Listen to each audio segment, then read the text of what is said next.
Today, we're tackling something that can feel incredibly painful in a relationship. Silence. Is it a childish weapon that's used to punish and control someone?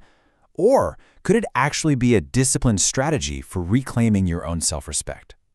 We're going to look at two radically different perspectives on this. So, let's just dive right in.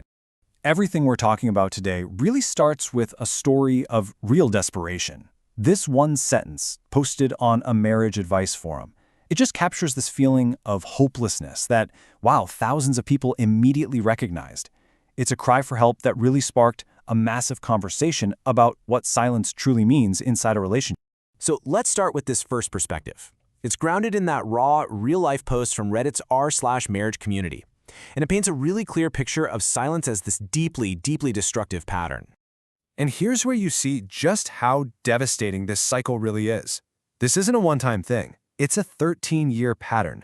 It happens after any kind of conflict, and it lasts for days, sometimes 4 or 5 at a time. And the only way it ends is when she either begs him to stop or threatens to leave. And maybe the worst part? Their kids are starting to notice. The reaction from the online community to her story was, well, it was immediate, and it was almost completely unified. People didn't see this as some simple communication problem, no. They saw it as something much, much darker. They framed this behavior very specifically. In this comment right here, it really gets to the core of that accusation. It's not just about not talking. It is, quote, an abusive tactic. It's about deliberately withdrawing affection as a way to punish and control the other person. And building on that, another user just drills down into the psychological damage. This kind of silence makes you feel invisible, you know? Like you don't even exist, that you're just not important enough to even be acknowledged. It's a direct attack on your sense of worth. And this is where you really see the ripple effect. One person shared this incredibly painful memory of watching their father do the exact same thing to their mother. And the crucial part is the impact it had on them as a teenager. It shows how this behavior, it doesn't just damage the couple, it can damage an entire family. So the verdict from this community was pretty clear, and it was damning. They called this behavior what it was: emotional abuse, a manipulative tactic for punishment and control. They said it's childish, it's damaging to kids, and ultimately it is a marriage killer. From this perspective, there is zero ambiguity. This kind of silence is a weapon. But what if silence isn't always a weapon? I mean, after hearing about the clear pain it can cause, it is pretty hard to imagine another side to this. But let's explore a completely different framework, where silence is viewed not as a reactive punishment, but as a disciplined, strategic choice. And this is what's called Stoic silence. Now, unlike that reactive anger we just talked about, this isn't about punishing someone else. It's about preserving your own inner peace.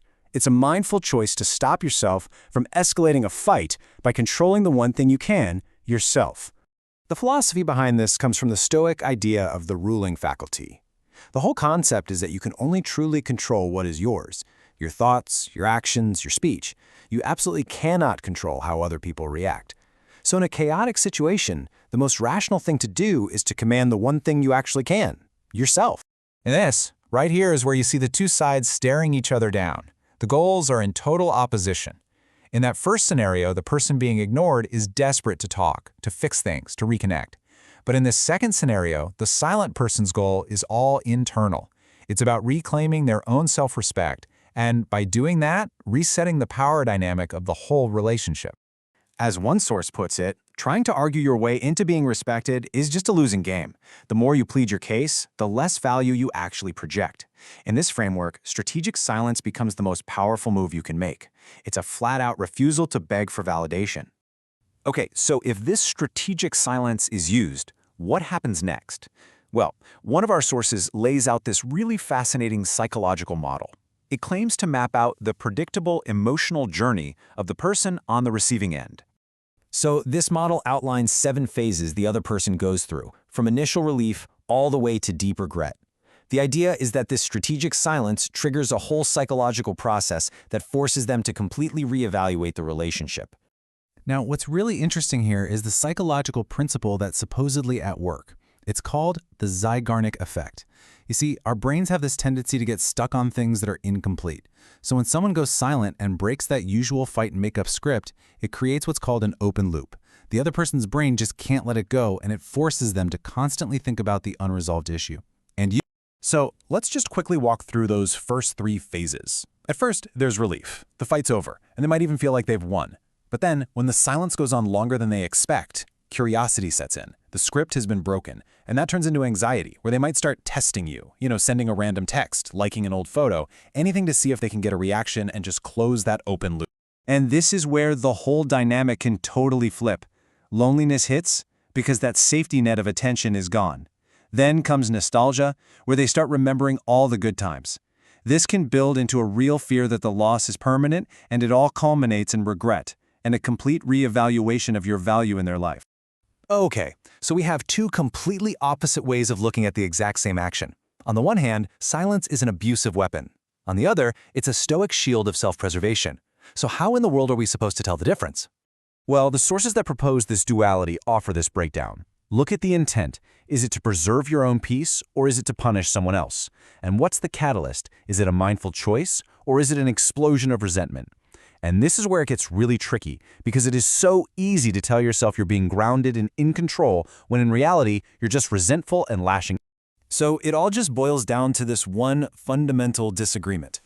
What defines silence?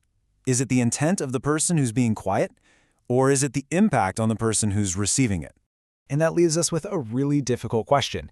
Can a shield for one person ever justify being a weapon against another? That's the complex, two-faced nature of silence.